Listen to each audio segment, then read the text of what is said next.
Oh, say, can you see by the dawn's early light what so proudly we hail at the twilight's last gleaming, whose broad stripes and bright stars through the perilous fight o'er the ramparts we watch were so gallantly streaming,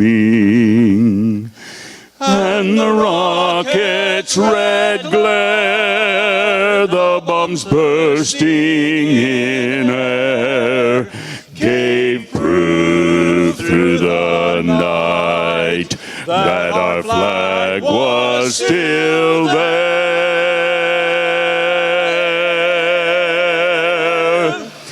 Oh, say, does that star-spangled banner yet wave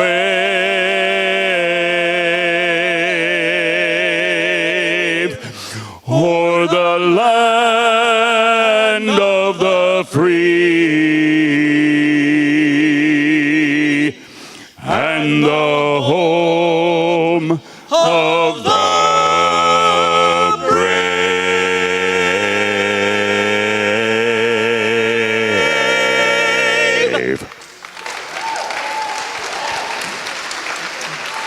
Would you please remain standing? In the year 1947 and 48, the Will Rogers High School had really not established any kind of an alma mater. And there was a challenge to the student body in sort of a contest manner that whoever could create the composition and the lyrics to a song, the prize would be $25, and that person would also win the contest, which would become the Will Rogers High School alma mater. Dr. Robert Canfield, a senior that year in 1948, created the lyrics and the composition to what is now known as our alma mater. I was surprised when I talked to Dr. Canfield a few weeks ago that he said, "I cannot believe you still do that song." He had lost his music years ago, and I told him, "Dr. Canfield, I want to tell you, we proudly do that song. We have since you wrote it in 1948 until this present day. So would you proudly and excitedly sing with me our alma mater from Will Rogers High School, Dr. Robert Canfield." Our alma mater, thou art strong and true. Thy name shall live in the deeds thy children do. Thy gift shall be in life our guide. We will be true to thee, Will Rogers High. You may be seated.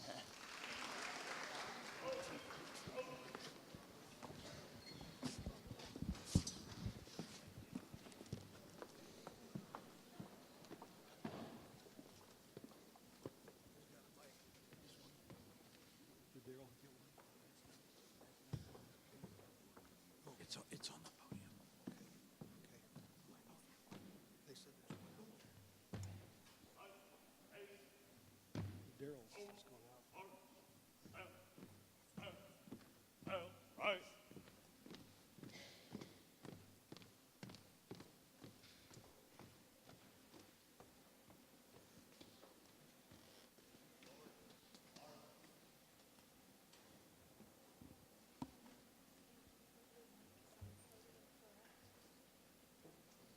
Can you imagine being 15 years old, maybe 16, coming into this room, a part of the very first day of the very first week that this school opened, now 75 years ago. Maybe you can picture yourself at 15 or 16 in this very room, kind of looking at the awesomeness of it, wondering about the girl, the guy, occasionally hoping maybe that someone would inspire you, someone would challenge you, someone would mentor you, someone would become like a brother or a sister to you. This room, this place, this school came about because nearly 80 years ago, a group of people had a vision for Tulsa, a vision for education, and a vision for the future generations that would come after them. It seems to me the class of 1964 is about to have a 50th reunion. Class of 1974, a 40th reunion. There's a group that's gathering for a 25th probably reunion here this year. Time's a funny thing. Time's a funny thing. Just a heads up to the class of 1989, this year 25th year. 25 years from now at your 50th will be the 100th anniversary of this school. Take note about what's going on this year as we celebrate a centennial. And 25 years seems so far, far away. But as some of us know, the future is not that far away. If you don't mind, I'd like to offer a blessing. May God bless Tulsa's Will Rogers High School. May God bless the legacy of the administrators and the staff, the faculty, the volunteers, and the students who've come before us. And may God bless the students right now, the faculty today, this year. And may God bless us to inspire and bless the future students of Will Rogers High School. Amen.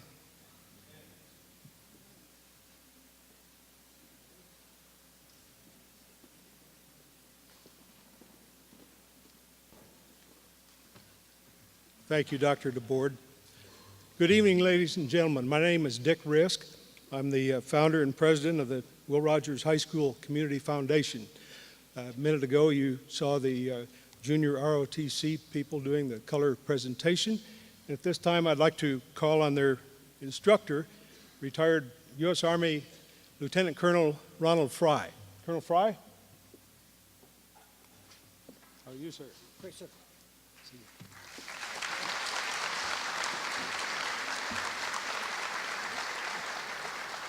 On behalf of the foundation, I'd like to present to you this flag that was flown over the United States Capitol in Washington, D.C., and obtained for us through the offices of Senator Jim Inhofe. And we hope that you will fly it proudly over the top of this building. And there is a certificate that goes with it, and hope that that's displayed here in the school. We certainly appreciate this on behalf of our principals, our faculty, and our student body and the JRTC department. We will fly this with a rope. Right. Thank you. Thank you.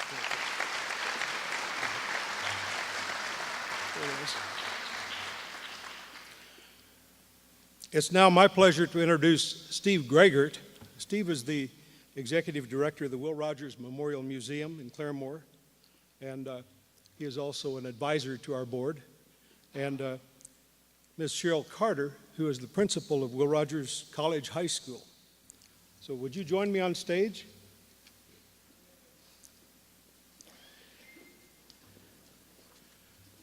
And Steve brought some books. we're most appreciative of this. This is a wonderful gift, and this is the complete writings of Will Rogers. And Steve is the editor or co-editor of all of these, and they're being presented to the school. Steve, would you like to talk about them? Thank you, Dick. On behalf of the foundation, the commission, the staff, the docents, and the friends of the Will Rogers Memorial Museum in Claremore, I present to the library here at Will Rogers High School, on their behalf, this complete set of the writings and papers of Will Rogers, 27 volumes, which I hope that they will use to help extend the legacy of Will Rogers. Thank you very much. And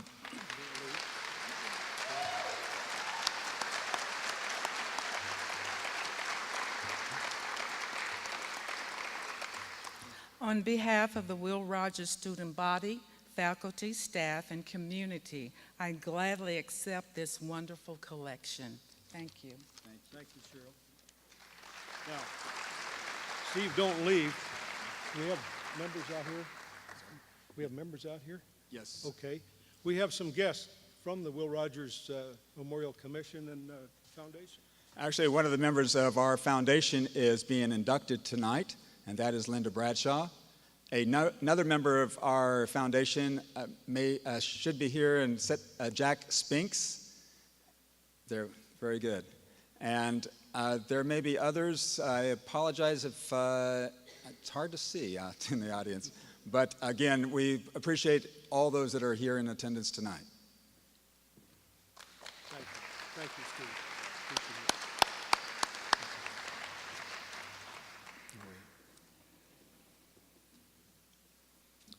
Well, we're here tonight to, am I in the right place? To celebrate the achievements of the latest inductees of the Will Rogers High School Hall of Fame.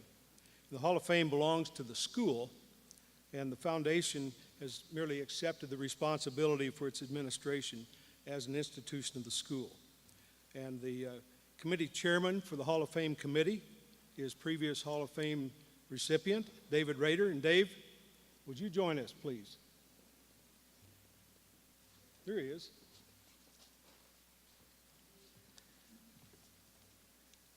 Thank you, Dick. On behalf of the Hall of Fame Committee, it is indeed an honor to submit this slate of honorees for 2013. Paula Combest Unruh, James W. Russell, Linda Chambers Bradshaw, Lynette Bennett Danskin, Richard Counts, Janet Wright Kazar, and Gordon Morgan. All honorees have distinguished themselves in their respective chosen profession. Ms. Carter, do you endorse and accept these candidates on behalf of Will Rogers College High School? I certainly do. One of the most exciting parts of the Hall of Fame for me has been having these candidates as our guests today in classrooms. What a joy it was to watch them interact with our students. And what an encouragement for our students to have the opportunity to talk with someone who has achieved their level of success, but who also occupied seats in the same classrooms that our students are sitting in now. Who knows? Perhaps one of these honorees has encouraged a future Rogers Hall of Fame candidate. Regardless, we are honored to accept and endorse this slate of candidates and thank each of them for the time they spent with us. I know you have inspired our students. Thank you.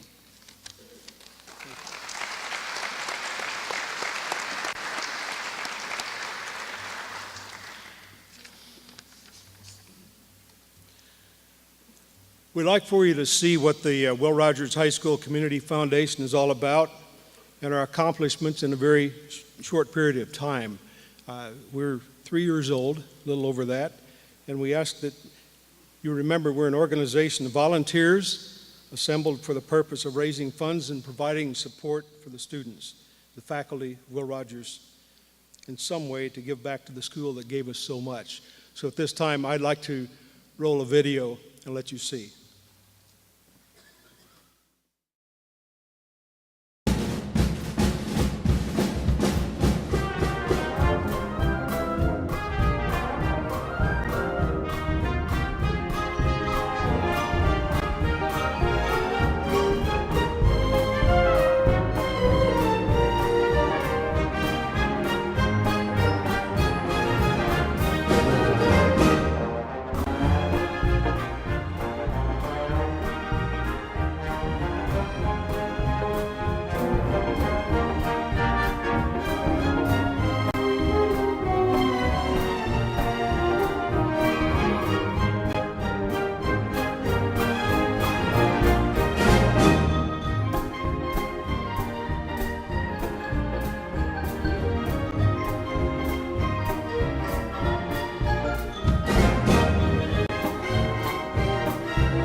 there have been many, many physical renovations to the school. It's been fabulous work. Bob Labasse is here tonight.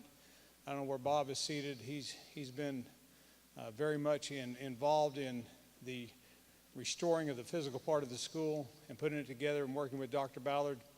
But would you not agree that the school just looks great right now?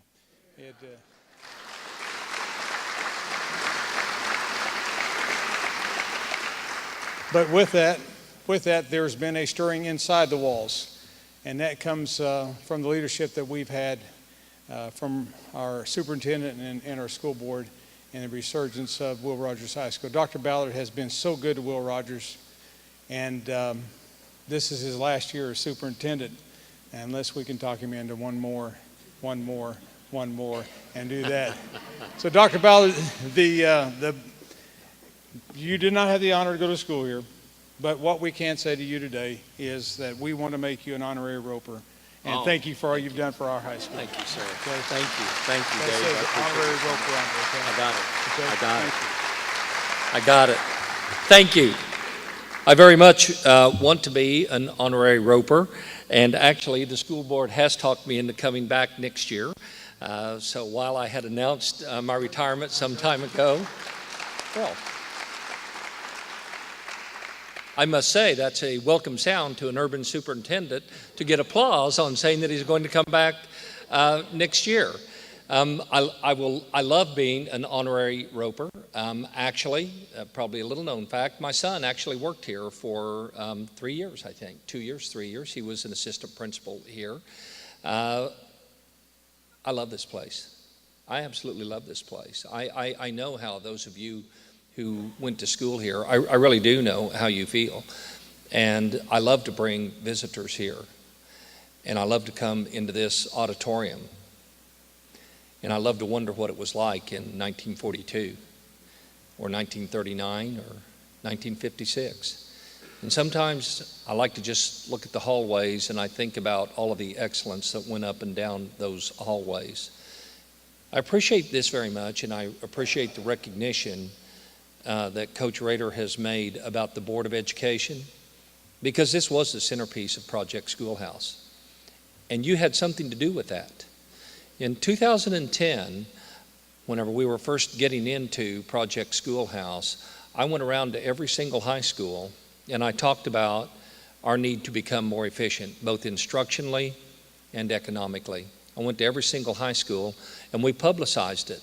And I stood up in front of groups, and what I heard at every high school, with the exception of one, what I heard at every high school was, don't close any of our schools in our feeder pattern. Don't do that. Don't do that. I still vividly remember the night that I walked into the library, beautiful library at Will Rogers High School, and the place was full. And if I may be frank, a good number of those in attendance looked to be about my age or so. And I was curious about that. And the first speaker to speak, don't remember the name, you may be out there, was from Oklahoma City, and stood up and said, we drove over here from Oklahoma City to make a testimony tonight. And really, the essence of that testimony was, Dr. Ballard, we want the greatness restored. We do. We want the greatness restored. And I will tell you that as we sat and made decisions about what could be the outcome from Project Schoolhouse, because it wasn't just about economizing for economic reasons. It also was about reaching for greatness in every place that we could. And frankly, this was the perfect place to reach for that greatness. When you take a look at not only those who are in the have been inducted into the Will Rogers Hall of Fame, but you take a look at people who probably won't even make it, all walks of life who had made significant contributions. So we made a conscious decision that we were going to revolutionize. We were going to reform, and we were going to rejuvenate Will Rogers High School. You know the rest of the story. I won't get into all of it, but it is working. We have gone to a high school now that is highly sought after. We have gone to a high school that in a very short period of time has become one of our highest achieving schools, and I promise you this, we will see this through, and Will Rogers will be totally restored to greatness. We are never any better than the shoulders that we stand on. And we have significant shoulders to stand on at Will Rogers. That's why it was important that I get to this event. And I could apologize for yesterday, but, several things came up that I didn't make it. I had said I would, but I'm in the process of relocating my mother to an assisted living center, and I got caught up in some things on Sunday afternoon. So that's pretty important to me, but this is also important to me. Coach Rader, thank you. I probably went on. I probably used up my allotment of time. I appreciate all of you being here. Continue to be involved with what we're doing at Will Rogers, and we will keep moving forward, and we'll make it great again. Thank you all. Appreciate you.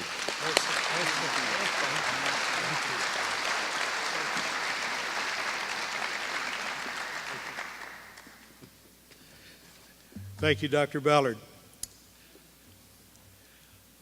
At this time, I'd like to introduce the first vice president of the Will Rogers High School Community Foundation, my friend, singer, recording artist, previous Hall of Fame inductee, Miss Anita Bryant.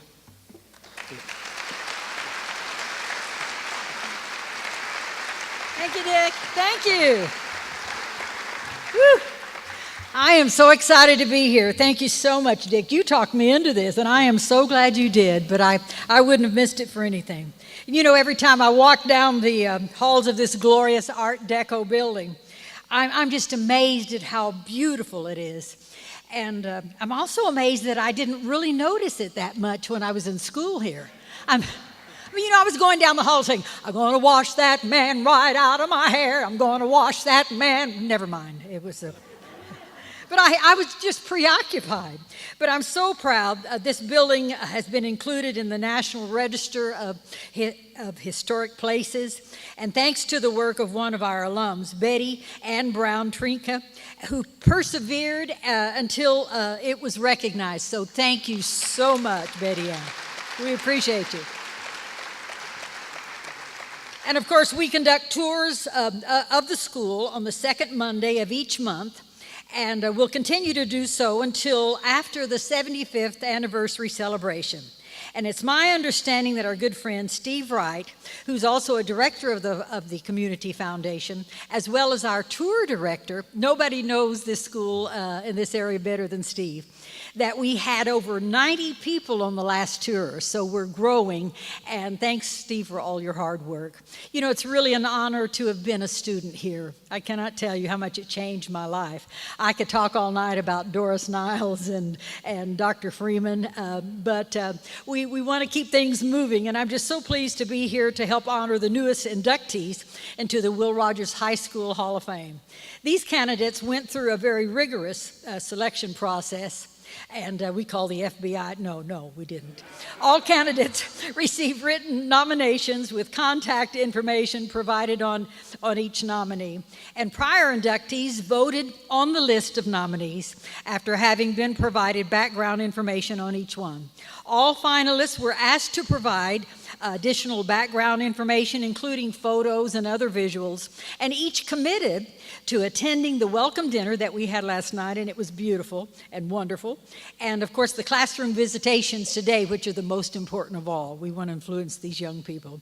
And the ceremony itself tonight. We want to thank each of the honorees for making that commitment and for being present this evening. We would also like to recognize those previous Hall of Fame winners who are in the audience this evening. And if you'll bring up the house lights so we can see who they are and see their beautiful faces. Emily Moody Boyd is in the audience, we hope. Emily? There she is, over there. Thank you, Dick. Thank you. And Pat Moody, Catlin Bach, that's Ernest Moody's daughters. Brett Chandler, Don Chandler's son and corporation sponsor, the Rib Crib. Ooh, that's good. No, they're not here. Oh, probably eating ribs somewhere, And of course, our good friend Steve Cheesebro. And he's backstage. You'll see him later. And my dear friend that I ran the halls with, Gordana Moore Duca. Where are you, Gordana? Oh, is she here? Jim Dunn, are you here? No. There he is, right there. Okay. Carol Walsh Morsani. They're backstage. Oh, they're backstage also. And Frank Morsani. David Rader. Already, you've met David. And Roger Randall. Okay. Neil Sparks. Is my mother here tonight? Anybody? Neil was here. Anybody? Neil was here. Well, my husband Charlie's here. I mean, Bobby Jack Stewart. Several of these Hall of Fame members are backstage, of course, and taking time in tonight's program. You'll see them.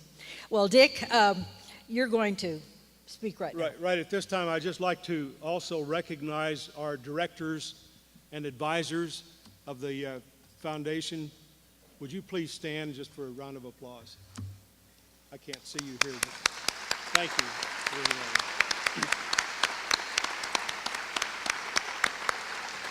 And I'm it. As you may have noticed from the posters, television coverage, and the newspaper articles, in 2014 marks the 75th anniversary of Will Rogers High School, and we're planning a spectacular birthday party. We're going to have a ball. As soon as the slides roll. But we're going to have a ball anyway. The first event is right now, of course, the Hall of Fame ceremony. And on April the 9th and the 10th is the Will Rogers Roundup. Oh, those days I remember.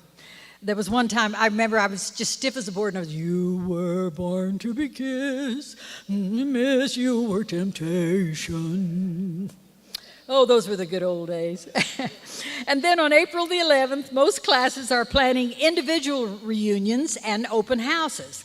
But finally, on April the 12th is our 75th anniversary gala, which we hope you'll all attend, featuring a golf tournament at the Hard Rock Casino, an open house right here at the school with tours and lunches, probably, cinnamon rolls, I think, an antique and classic car show, and finally, the evening gala at the Tulsa Convention Center downtown. So I know you'll all want to join your friends in attending this fantastic weekend celebrating our school. You can purchase tickets on our website, www.willrogersfoundation.net. As part of the 75th anniversary celebration, Paul Davis, well-known illustrator and graphic designer, and another Hall of Fame winner, has designed a beautiful commemorative poster.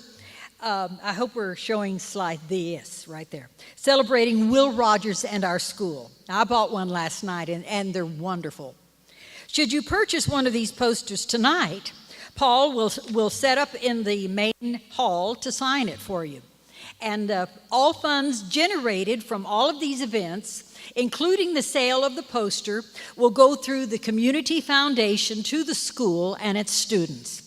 Paul, would you stand, please, so everyone can say thank you for your generous donation. Where are you? Could we have the house lights? We want to see them. There you go, right down here. Thank you so much, Paul. We just love you.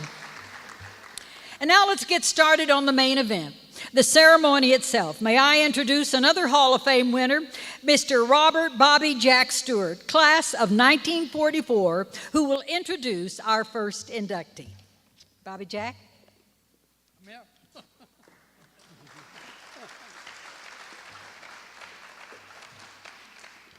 Needless to say, it's a pleasure to be here. To honor one of Will Rogers' finest graduates, a woman I've long admired. I first met Paula through her husband, Jim. Jim and I both played football for Will Rogers, and our future wives were girlfriends at Wilson Junior High. We remained friends throughout the years, and I mean several decades at this point. It's been amazing to watch Paula, how she's involved from a young wife and mother, first taking an interest in the local politics, into one of the most influential and active participants in our political process at both the state and national level. Paula's accomplishments are well documented in publications, which you've probably been given the hide on.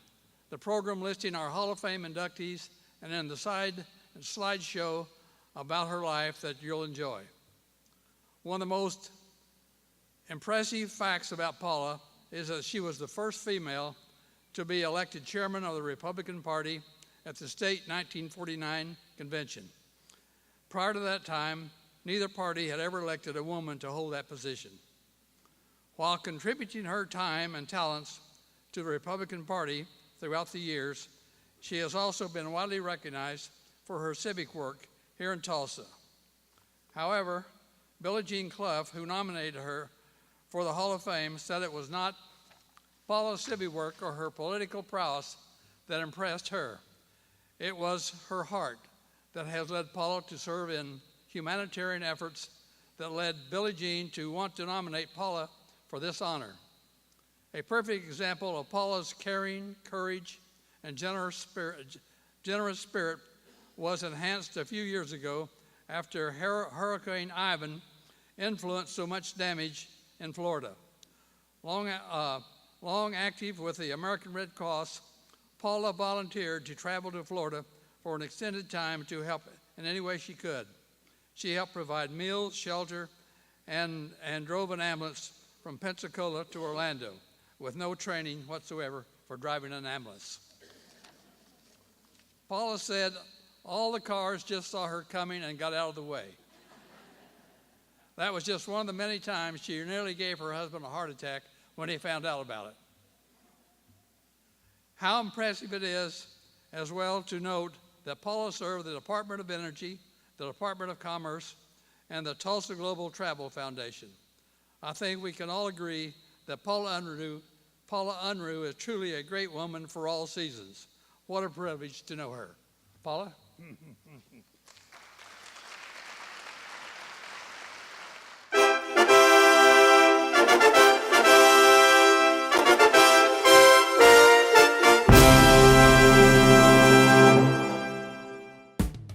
Paula Cumbest Unruh graduated from Will on the Hill and attended the University of Tulsa and the University of Arkansas. She soon discovered an active interest in politics, which took her all the way from the Oklahoma Young Republicans to the national political arena in Washington, D.C. Her position as Oklahoma Young Republican National Committee woman led her to Paige Belcher, 1st District Congressman, who offered her a job in his Washington, D.C. office. She ultimately became his campaign manager for many years.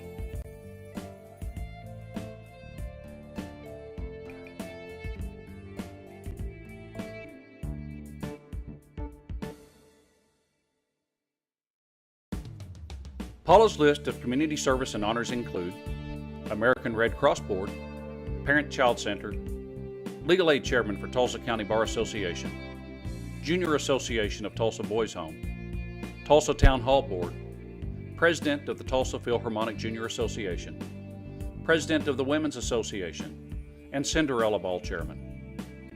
In 1973, Paula was honored by Women in Communications as one of their Women of the Year. And in 1974, the mayor asked her to co-chair the Tulsa Performing Arts Center bond issue campaign, which passed after being defeated 3 previous times.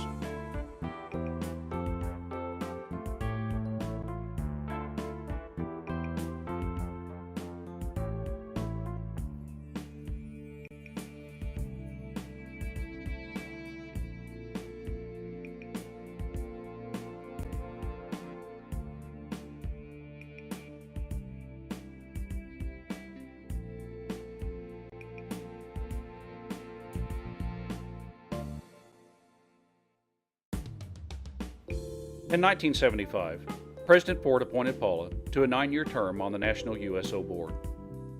In 1981, President Reagan appointed her to serve as the Director of Consumer Affairs for the Department of Energy. President Reagan again appointed her as Principal Deputy Director General of the U.S. and Foreign Commercial Service, the first woman to serve in that capacity. She has led international trade missions to Europe and Japan and was named Executive Vice President of the Tulsa Global Trade Foundation.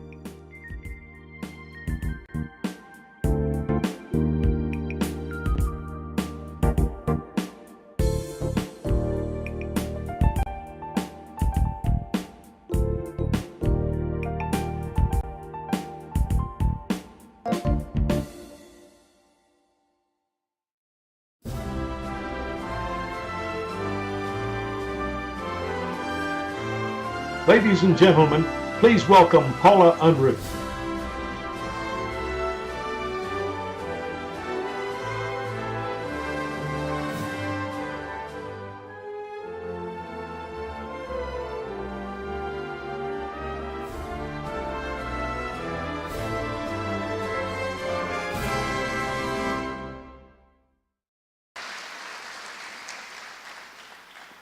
What an honor it is to be here, to be the recipient of this award. I just can't tell you how thrilled I am, because it's been 66 years since I've been on this stage. And once you graduate, you think you'll never be on the stage again for any reason. But then I realized that I was on the stage during graduation when we came down the aisle. Half came down this aisle and half the other. And I was so pleased to be the one chosen to lead, because I thought that was a special thing to be tasked for, until I found out they did it by height. Well, I wasn't too tall then, and I'm still not quite that tall now. You've heard about my political career, and that's what it was. So I'm going to tell you a couple of other things. I want Anita Bryant and Lynette, who are going to be on here later, to also know that I cared a lot about music. And it came into my life very early. The New York Metropolitan Opera brought an opera to town called Madame Butterfly. And for those of you who don't know the story, I hope all of you do, but American serviceman, officer in the Navy, took up with this Japanese woman, and they had a baby. And he promised to come back for her and the baby someday. Well, he came back all right, but he brought his American wife. And she was so brokenhearted that she couldn't stand to live to give him her baby. So they had tryouts for this child, and all the children, they tried out. When she was blindfolding the child, and the prima donna stabbed herself and screamed, all the kids were terrified. And they yanked the blindfold off, and they didn't get the part. Well, I was trying out, and they blindfolded me, and I sat there, and then she stabbed herself, and then she screamed, and I just sat there. And I have decided that was preparing me for my political life later on.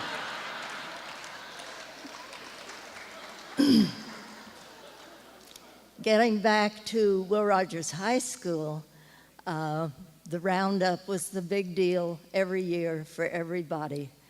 And my husband and I came back 10 years later, just to hear Anita Bryant sing, this little gal up on the stage with this huge voice. It was wonderful. But the song, I had a partner. We didn't have voices like she did, but we thought we could sing, and she carried the tune, and I did a little harmony, and we were on in our junior year, and then we were on again in our senior year, and we had seen a movie, Two Sisters from Boston, and in that show, they sang, "There are two sides to every girl, and two to me." And we thought it was a really cute song. It turned out it was kind of vaudeville, but we didn't know anything about vaudeville then. But my mother made both of our costumes, and it was a long blue dress with black lace around the edge, very full, with a great big hat and black plumes. And we thought we were pretty hot stuff.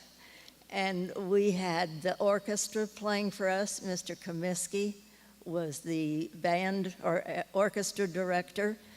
So we actually got to sing with music by a big assortment of instruments.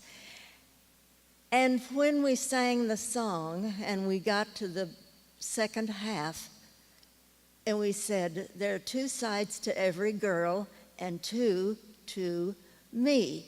Well, we turned around and the back side of our dress was out. Except we had white lace ruffled shorts on.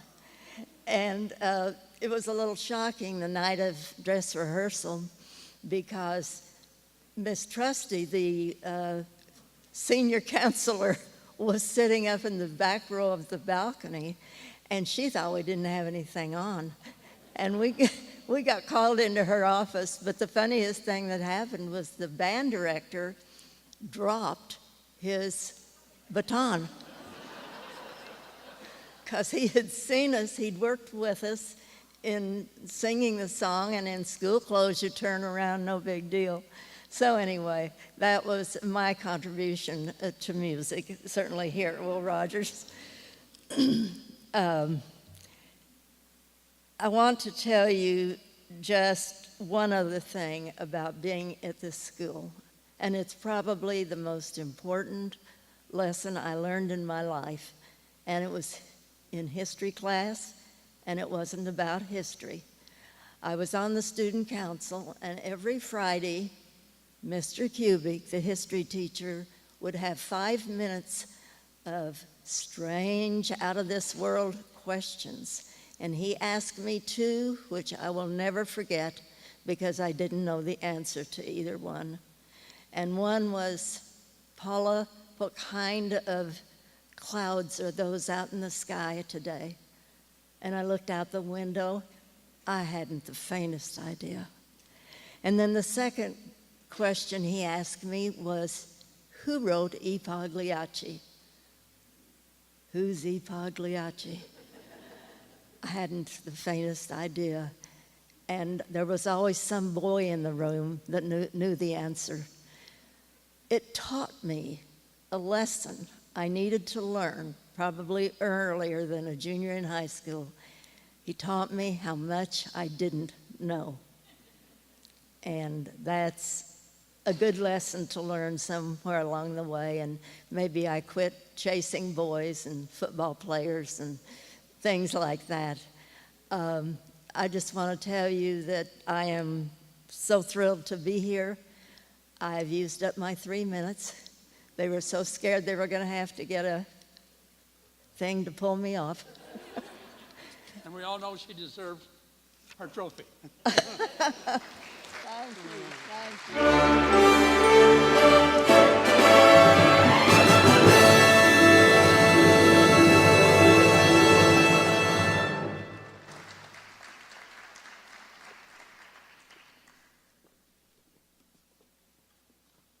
Congratulations to Paula. Great honor to be here, great pleasure to be here. You know, for many of us, we weren't much allowed up on this stage when we were students at Will Rogers. And so it's nice now to be able to come back and be up here. Earlier this evening, we sang the anthem of Will Rogers. And in the anthem are the words, "Thy name shall live in the deeds thy children do." And the Hall of Fame is about celebrating examples of what Rogers graduates have achieved. But it's important to remember that Rogers graduates have excelled in all different kinds of ways and in different kinds of areas. The people that are in the Hall of Fame are here because we serve simply as symbols of what Rogers graduates in so many other places and in so many other ways have done to honor the memory of this school. And so I congratulate all of you as well for the contributions you've made to our community in the many ways in which you have served. It's my great pleasure to introduce this evening a distinguished academic and researcher, someone who traveled the world as a teacher and a scholar, who speaks fluent Spanish, as many of today's Rogers students do as well, someone who's published multiple books in English and in other languages that have been published abroad, Some of the books are used as college textbooks around the country. A person who has been elevated to the highest ranking of any professor in the Connecticut state system. You'll hear more about him in a minute. But when I look at the honorees, I look at what they symbolize for our school and what they communicate to the students that we have today. And one of the things that strikes me as a lesson that Jim Russell provides to current students is that you may not be at Rogers the class president. You may not be known as the brightest in your class, but the key to success is how hard you work. Jim tells me, as a member of the swim team, he was not even very distinguished at that, but he was one of us, and because of the hard work that he contributed in years after he left, he achieved great prominence. Another lesson that his life symbolizes is that although making money through your career is a good and honorable thing, there are lots of other ways of having a career that are also good and honorable, and that we should judge people by the ways they contribute to their community, to the academic world, in all of the different kinds of ways in which we make our contribution. And the third thing he symbolizes is that graduating from Will Rogers, we can go on and do noble things in our careers. We can make a name for ourselves in whatever endeavor we undertake, but we can also change the world. And Jim, in many ways, has devoted of himself to changing the world. Just as Paula Unruh has done, Jim did from the perspectives that he brought to what the world needed. So it is my great honor to present Dr. James Russell.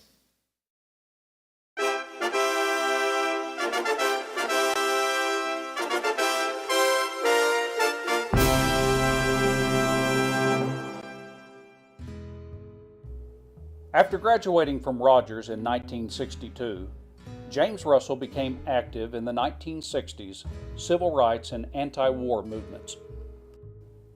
He participated in the 1964 Tulsa sit-ins and initiated a successful campaign that included basketball star Marcus Haynes to integrate the Sand Springs public schools. In 1966, he became the first editor of New Left Notes, the national newspaper of students for a democratic society. He received a PhD in sociology from the University of Wisconsin in 1975. In a career that has combined critical scholarship with social activism, he has taught at universities in the United States and as a Fulbright professor at the Universidad Nacional Autónoma de México in Mexico and Masaryk University in the Czech Republic. In 2005, he was named University Professor at Eastern Connecticut State University, the highest honor in the Connecticut State University system. He is the author of 8 books, including Social Insecurity, 401ks and the Retirement Crisis, Double Standard, Social Policy in Europe and the United States, Escape from Texas, a novel of slavery and the Texas War of Independence, and After the Fifth Son, Class and Race in North America. About Double Standard, Francis Fox Piven, president of the American Sociological Association, wrote, "This is a wonderful book, a sweeping portrait that helps us to understand the differences between the European and American welfare states and why these differences are so important."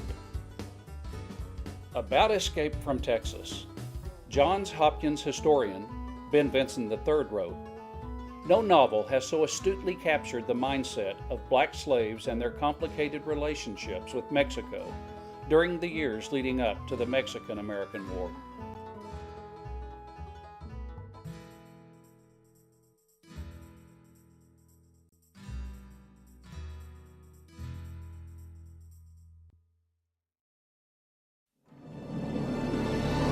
Ladies and gentlemen, please welcome James Russell.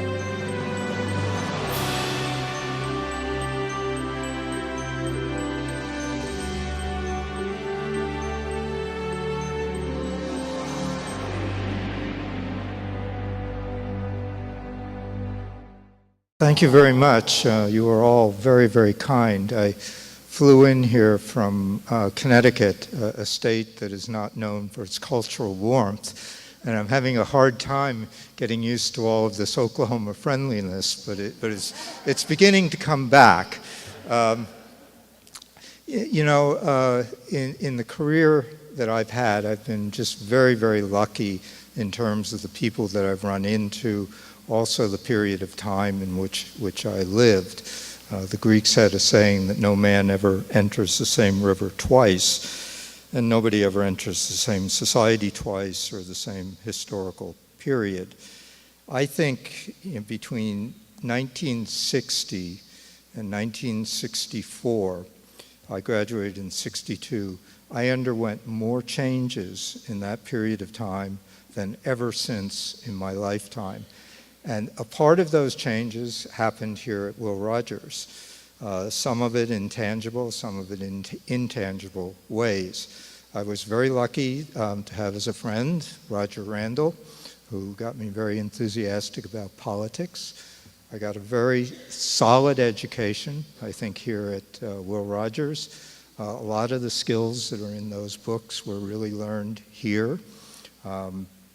My latest book is about pensions, and you have to do a lot of math, and all the math I got here at Will Rogers, and it's stayed with me, you know.